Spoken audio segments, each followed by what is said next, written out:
So what's going on, guys? My name's Chopper, and I hope everybody's having an awesome day. And in this video, guys, we're going to be looking at 50 Minecraft survival tips. Some things that are going to help you out in your game tremendously. Some of these tips are going to help you with game knowledge. Other ones are going to be little tricks that you probably didn't know about. But overall, this should improve your game significantly and is going to make your survival experience that much better. Now, before we jump into the tips today, guys, I worked unbelievably hard on this video. So if we could shoot for an insane like goal of 5,000 likes, I would really appreciate that. And of course, if you are new around here and this is your first time watching one of my videos, welcome, and there's going to be plenty more Minecraft videos to come, so make sure to go ahead and subscribe and stick around for much more. And let me know down below in the comment section which one of these tips in this video helped you the most. I'd love to know what it is so I can help you guys make better guides in the future. But without further ado, guys, let's get into the top 50 Minecraft survival tips to help you out in your game. Tip number 50, guys, is going to be staircase mining. Now, as some of you may or may not know, digging straight down in Minecraft is never a good idea, and probably one of the safer ways to go about it is by doing something called staircase mining, where you leave a block after you've already mined a certain level so you can kind of jump back onto it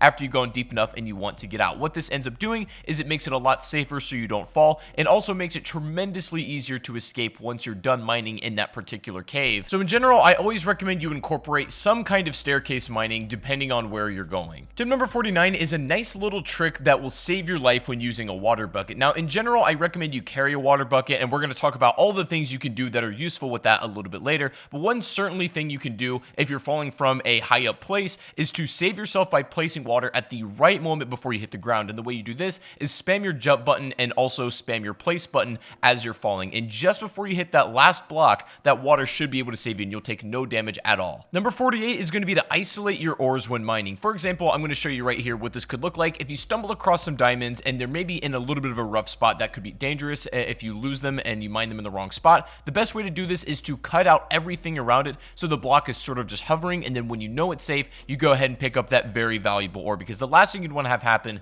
is to mine that ore and it ends up falling into a lava pit or somewhere where you just can't reach it. Number 47 is going to be using your swimming mechanic properly. Now, before I got back into Minecraft, the swimming mechanic was not a thing, and so when I got back into the game, this was all brand new to me. But when you hold shift while you're underwater, you go into a swimming animation and you go significantly faster than you would if you were just sort of like wading in the water. And so this is the best way to transport. You can cover some pretty nice ground doing this. If you come out of the water, you will leave your swimming animation, but it is the best way to swim hands down. Coming in at number 46 is going to be making coal blocks for better efficiency. Now, I recommend doing this in a couple circumstances. Either if you're going to be transporting a lot of coal from one area to another and you want to save space, it's good to make them into blocks. But also, if you just want to maybe burn a little bit more materials, then coal blocks are better to do it than just single individual ores. But either way, they're both very good. If you're doing some serious smelting, and I mean like absolutely serious, then probably make coal blocks, as the efficiency will count in that regard. But otherwise, you can do what you feel is necessary. Tip number 45 is going to be trading simple items to villagers to get emeralds. I don't ever recommend your primary source of emeralds being mining it, because you're just not going to find too many.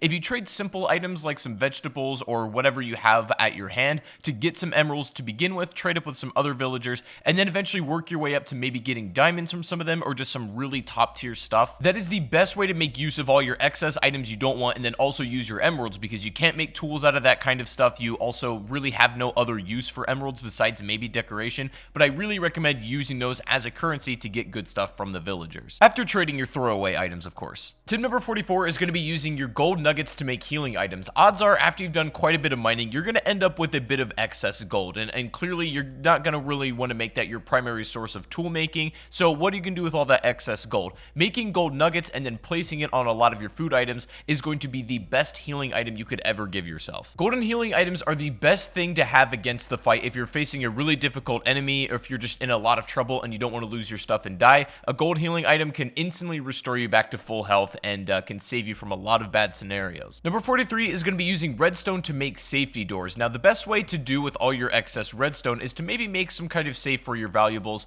and then make it so only the door will open with an iron door using redstone. You can open it from wherever the trail leads, wherever you want the lever to be to get into that safe, but it's a good thing to hide all your valuables. Number 42, if you're ever exploring underwater and you come across one of these temples, odds are you're going to find some underwater zombies, and these guys can be a little bit tough, and some of them throw tridents, which travel really fast underwater and can just absolutely beam you. Now, and your problem is bows aren't super effective effective down here. However, you can still use them. But what you're going to notice is that your bow drops off significantly while it's in the water, but you can still damage if you compensate a little bit and just aim higher. I don't recommend you fight these things unless you absolutely have to, but that's the best way to go about it to keep them away at a distance, is to compensate with your bow a bit if you're stuck underwater. If you are going to be traveling underwater and swimming and exploring, then if you have armor and enchantments at this point, I recommend going for the ones that are specifically made for the water. For example, you can get an enchantment on your helmet that actually allows you to breathe for longer underwater. You can also get an enchantment on your boot that makes you be able to swim much faster while you're underwater, even if you're in that swimming animation, and it's great. I absolutely recommend it if you're going to be doing any kind of water exploring. Number 40 is kind of an organizational tip that I think will help you in the long run. I recommend when storing food, you have two different chests. You have one for cooked materials and things that are ready to be used,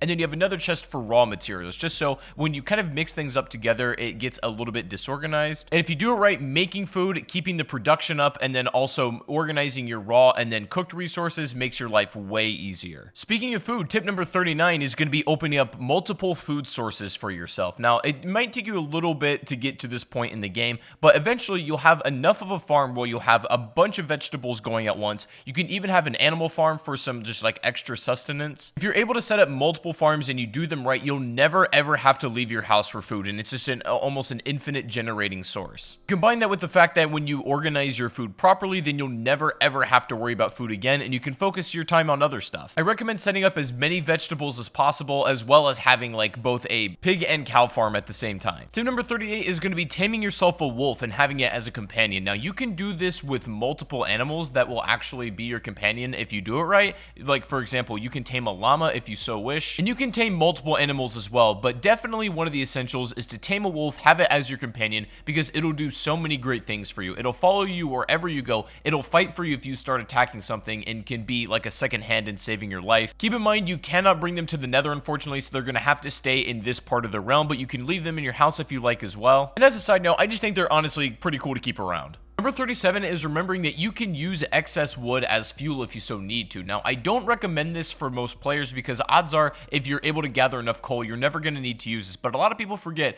they can burn in the oven using some excess wood they have, and they don't necessarily need to have coal on hand. You can also make charcoal if you need. However, I will say wood has much more utility than just burning it, so make sure you think twice about doing it and only do it if it's your last resource. Tip number 36 is going to be keeping a lava pit as sort of a garbage bin. Now, odds are when you've done enough of survival, you have a lot of excess material that you can just throw away, and there's not really a clear place to do away with it. You might accidentally keep picking it back up and just getting in the way. It's getting annoying. So keep a lava pit somewhere safe, obviously not by any wood as it'll catch on fire, but if you keep it around some stone, you can just use this as a trash can to throw all your excess materials away. Tip number 35 is going to be keeping your nether portal safe. Now, it doesn't really matter too much where you put it in like the regular earth realm on Minecraft. Like, you can keep it in your house, you can put it on a hill, whatever you want. What's important is protecting it on the other side when you get to the nether, because what happens is it's going to spawn essentially anywhere in the nether at all. And if as soon as you come out of the nether, you're in danger from like a ghast or something, or there's a lot of enemies around you, it's just in an unsafe place. What I recommend you do is kind of build like a turtle shell defense around your portal, because that's your really only ticket home. You've got to prevent that portal from being destroyed if it's under attack by any means necessary, so building a kind of turtle shell defense around that portal so it doesn't get blown up is the best way to keep it safe. Another thing you can do is build your corners of the portal out of cobblestone so that you save a little bit more of that obsidian if you need to make a secondary portal. Number 34, this is going to sound pretty self-explanatory, but it's still very important, is to make sure you're prepared when you're entering the nether. This means maybe have some enchantments for fire resistance, also have a water bucket, of course. Water bucket is arguably more important than anything you could take to the nether, so make sure you have one before you go. Having a lot of food is necessary because there's not a lot besides mushrooms you can get out of here either. A lot of this you guys know, but general preparedness is good. Number 33, guys, is going to be making a beacon to signal your house. Now, this is going to require you to get some pretty decent materials in this game, as well as some diamonds, so it's not something you can build right off the bat, but when you have the resources in order to be able to build the beacon, it's so unbelievably good to have because it'll mark a spot that'll shine a bright beam right into the sky, pointing out where you need to be. The beacon is so important to not get lost if you're struggling with that. Tip number 32 is iron is one of the most valuable things in the game, even though it's very easy to find. It is the best multi-purpose ore you can ever have, so what I recommend you do with all of your iron is make all of your like everyday tools, your swords that you're going to burn through, your pickaxes, your armor, whatnot. If you have diamond stuff, that should be for only when and if you need it. But you should have loads of iron tools in circulation, and if one breaks, it doesn't matter because the resource is very easy to find. It's a very strong material on everything it's used on, and I recommend in general just stocking up on it to have at your leisure. Number 31 is going to be making yourself some potions. This is likely going to be after you visited the Nether at least once and gathered some materials, but potions are so useful to have at hand, and they range for anything from having a potion of night vision ability, some that heal you, some that make you invisible, you name it. There's an unbelievable amount of potions in this game, and I recommend that if you really want to start taking this game to the next level and using some cool abilities, to invest in that. You're going to need to get the required tools and materials to brew the potions, obviously, but it's definitely worth something sinking your time into. Tip number 30 is going to be looting desert temples if you're ready and you know what you're doing. Now, this is basically like a big noob trap here. If you don't know what these are all about, it'll present to you a chest at the bottom of the temple that looks very easy to get. But as some of you experienced Minecraft players, you'll know that this is a trap and you'll end up dying. The whole temple will essentially explode if you kind of fall into the trap. But clever players know a way around this, and you can actually get the loot out of it. Some of the loot you can find are things like saddles. You can find horse armor. Some really rare and interesting items can be taken from these desert temples, but they obviously do come with a risk if you're going to be approaching them. And that leads nicely also into tip 29, which is going to be raiding woodland mansions also if you know what you're doing and if you're ready. The thing is, these woodland mansions are a little bit hard to raid and kind of come away with it alive, but if you're able to do so, most likely you're going to come away with a totem of undying, and essentially this is an item that if you're holding it in your hand and you take a death, it will instantly revive you. Minecraft right now, this is really the only way to cheat death like that, and it's probably the best item in the entire game. Again, looting a desert temple or trying to raid a woodland mansion both come with their risk, but they certainly have great rewards if you're able to do them correctly. Number 28 is going to be crouch walking backwards when fighting spiders, as it's going to make them a lot harder for them to hit you. This works best on spiders, of course. All enemy types aren't going to have a hard time if you're crouch walking backwards, but if you're specifically fighting a bunch of these, then this might not be a bad thing to do. Tip number 27, we talked about the benefits a little bit, but I'm going to go into more detail here. Carrying a water bucket for literally doing anything is a must-have, especially when mining.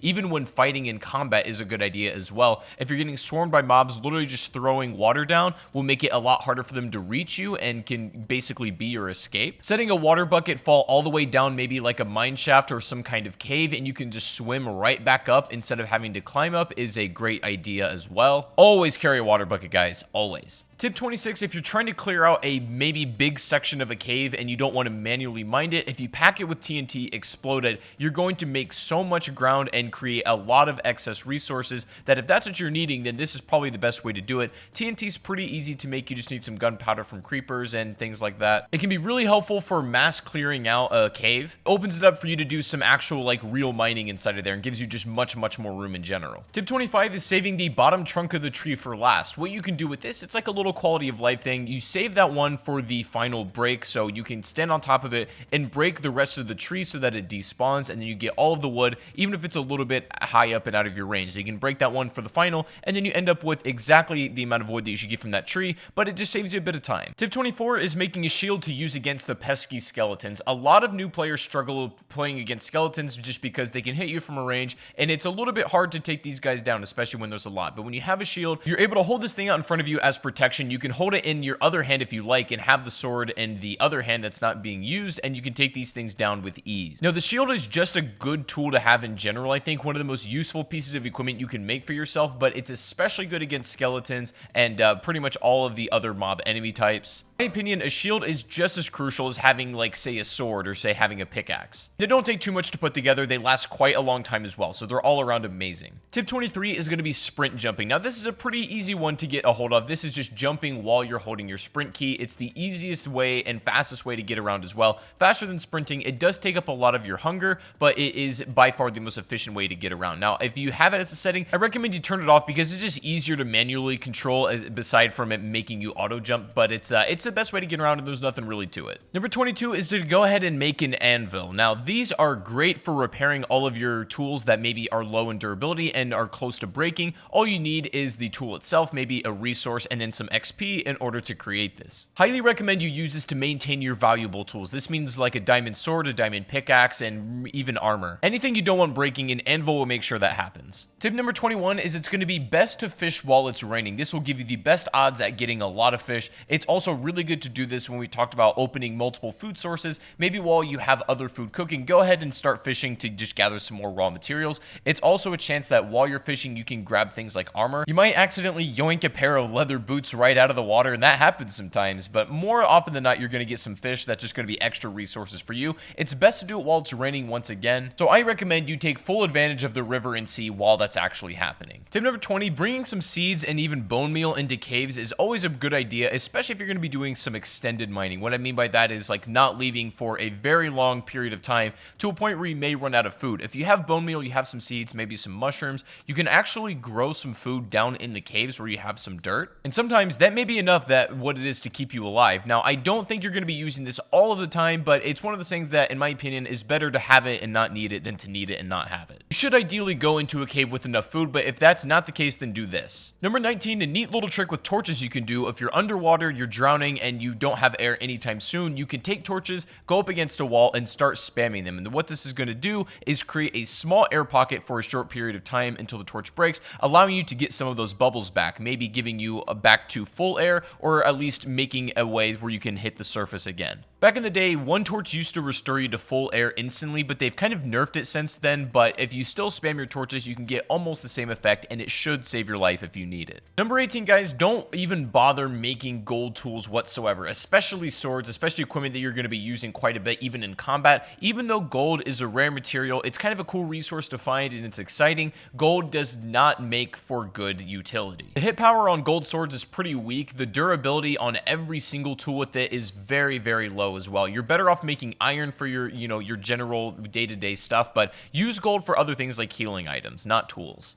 Number 17, guys, is going to be placing torches on the ground to help prevent mob spawns better. Now, when you're lighting up a cave, the way mobs spawn is just basically from the darkness. And so if you're able to light up the cave enough, that will prevent any mobs from spawning. However, the best way to do this, the most efficient way, is to have them on the ground where it carries the most light. You definitely can put them on the walls, and especially in really dark corners, do what you got to do, but having them on the ground, lighting up a really nice pathway is the best way to keep your cave safe. Speaking of mobs, number 16 is mobs cannot spawn on half slabs. This is just some useful information to know. They can essentially spawn anywhere except this, so use that information how you like. If you want to kind of maybe line something with safety on half slabs to prevent mobs from spawning, go ahead and do that, and I recommend it. Not something that's super practical, but it's definitely good information just to keep in the back of your mind if you ever need it. Tip number 15, when getting familiar with the different enchantments, there's one in particular you might like, which is called Silk Touch, and this allows you to mine an exact block without breaking it. So for example, you could take a Silk Touch pickaxe and then mine a piece of glass without breaking it down, because otherwise if you just use a regular tool, the glass would shatter. But you can use Silk Touch to actually mine the block itself, and this goes for anything in the game using that Silk Touch enchantment. Also, speaking of enchantments, tip number 14 is I recommend you get another enchantment on your pickaxe called Fortunate before you mine diamonds. What this is going to do whenever you come across some diamond ore is you're going to net more diamonds out of that ore than you otherwise would without Fortunate. It's just a good thing to have in general. Tip 13 is going to know that different foods grant you different saturation levels. So for example, some lighter foods like an apple or a carrot are not going to last as long in your hunger bar as like more heartier food like a golden apple per se, or even like a steak or a pork chop. These things mean that the hunger bar will last longer. It's more of a heavier food essentially. So that's why sometimes you might eat like a lot of bread, but you realize your hunger bar goes down pretty quickly and you're wondering why. Rather you eat a steak and it lasts significantly longer. That's the reason. Tip number 12, if you're going to be growing sugarcane, which I recommend you do because it's a great resource, is to grow on sand. People claim that this is the best way and the fastest way to grow sugarcane, and the reason you want the resource is because sugar is not only an important ingredient in making cakes, but it's also really good for trading with villagers, as oftentimes that's what they want. Having a block of sand in contact with water, maybe near your house or by your farms, is probably the easiest way to go about it. Number 11 is keeping your hotbar organized. This is important, and there's no really right way to do it. You do whatever feels comfortable to you, but for me, I like to keep my sword in my first slot, either my pickaxe or my bow in my second, and then my shield in my third, torch in my fourth, water bucket in my fifth, and then my food in my sixth, and just whatever miscellaneous stuff you might have. But you can organize it however you like and whatever you're comfortable with, but make sure that you can get to anything you need in a moment's notice. Number 10, if you're struggling with Enderman, a really good thing to do is just put that water bucket in front of you. Endermen normally calm down if they're submerged in water, but if one is just being pesky and you're having trouble fighting them off, instead of getting close enough to use your sword and then you kind of put yourself in danger, just simply putting a water bucket down over and over again will cause them to go away and then take damage over time. They really don't like water, so if you surround yourself with water, you make it a lot harder for them to get actually up to you. Probably the best defense you can have against these guys, if I'm being honest. Number 9 is timing your swings when sword fighting, because that is absolutely crucial for doing the most amount of damage. Now, if you just spam your sword, you can still hit people, but the hits are going to be a lot weaker than they otherwise would if you let your swipe kind of recharge. What you want to do to deal maximum damage is let your swing reset, and the moment it resets, you swing again. So you can get the most amount of hard hits in, but with also the least amount of time in between those hard hits. Tip number 8, you can set up a spawn trap in the nether with really any sort of enemy type in the castle by blocking it off with stone and then just fighting them from there, keeping them behind, keeping a spawn portal on the other side. You'll have infinite enemies and you can kill them at your leisure without really being in any danger. Infinite XP, and it's an amazing way if you just want to upgrade armor, make potions, that kind of thing. I really recommend you set up at least one of these. Number 7, upon defeating a raid, you'll be granted with the effect called Hero of the Village, and what this allows you to do is reduce the cost of the first trade with any villager by 30%, and it's something that's really going to be extremely useful. If you're trading something valuable, maybe in order to get diamonds, it's great for that. If you beat a raid, take advantage of this effect as much as you possibly can. Tip number 6 is keeping your ender eyes or anything extremely valuable in an ender chest. You can hide it somewhere in the world where it's basically no chance of being destroyed. Put the other side in maybe like your safe house, and the thing is, between these two chests there's a connection, so you can pull any items that are in that ender chest from either side, and this is the best way to keep ender eyes just in case one chest gets destroyed. You don't lose all of that progress. You won't have these right off the bat, but definitely invest in some ender chests when you can. Tip number 5, make sure you use your crouch walk when you're crawling through tight spaces, or if maybe you're high up on an elevation with a chasm underneath you. When you're crouch walking, you have zero chance when you're holding that crouch